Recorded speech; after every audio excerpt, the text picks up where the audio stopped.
It's so satisfying.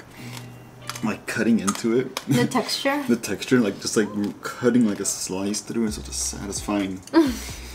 Then you're rewarded with the actual like taste and flavor of it afterwards too. Hi guys! Today we're going to make coconut panna cotta. And this is an Italian dessert. It sounds really fancy, but actually the recipe is super simple to make. There's no whisking or baking involved. It's also really refreshing and light. It's just perfect for summertime. This dessert is also great for entertaining. Just make it a day in advance and then you can just spoon over the passion fruit reduction whenever your guests are ready to eat. To make the panna cotta, we'll need a handful of ingredients. And those are coconut milk, heavy whipping cream. We're also going to need some honey, gelatin, and some fruits like passion fruit or mangoes. Now I think that passion fruit and mangoes go really well with the coconut panna cotta, but if you tried with something else, let me know in the comment section below. So before we do anything, let's bloom our gelatin. I'm using the one in powdered form and I find that they're easier to portion out and measure.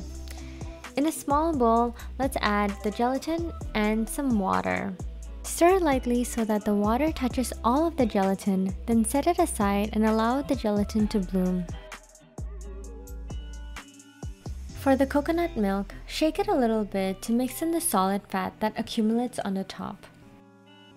Then, in a small pot, combine the coconut milk, whipping cream, and honey and bring it to a boil over medium-high heat. Stir to combine the ingredients and then once it comes to a boil, turn the heat off.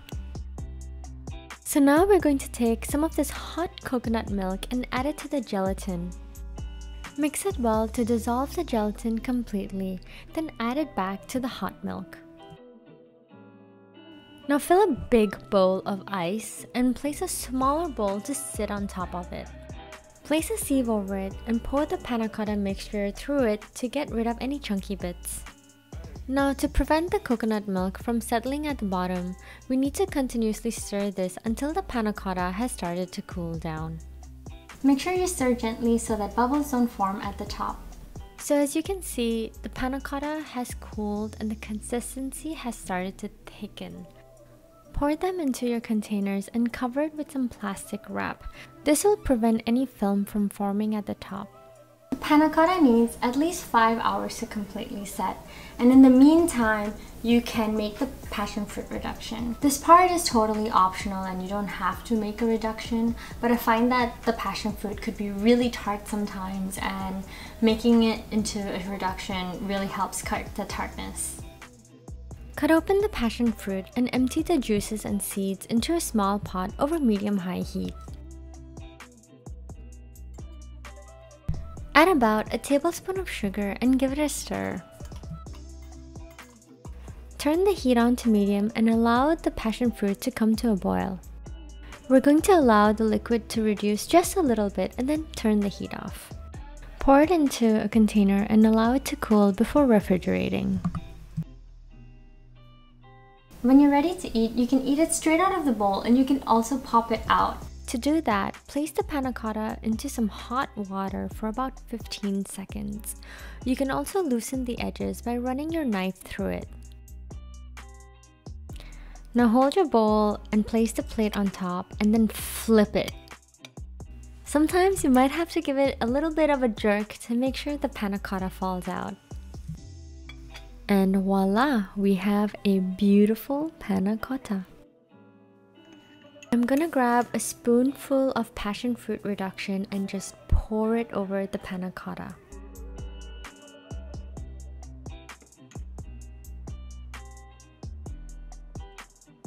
I hope you guys have enjoyed this recipe. Don't forget to like and subscribe below. Good luck in the kitchen and enjoy! Yum yum yum! Is today my lucky day or what? Every day is your lucky day. Hey, ain't that the truth? Sorry.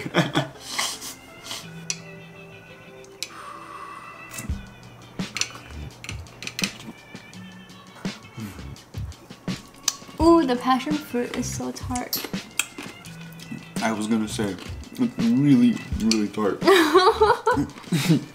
but it's really good though.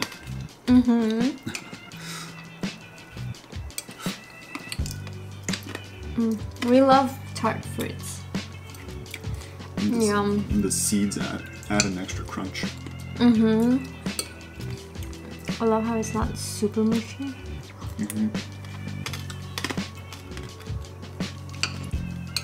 This is so good for summer.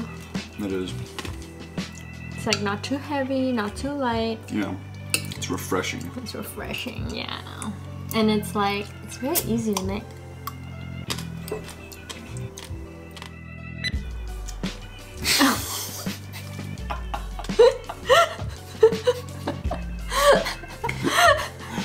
You gotta put that at the end of the video.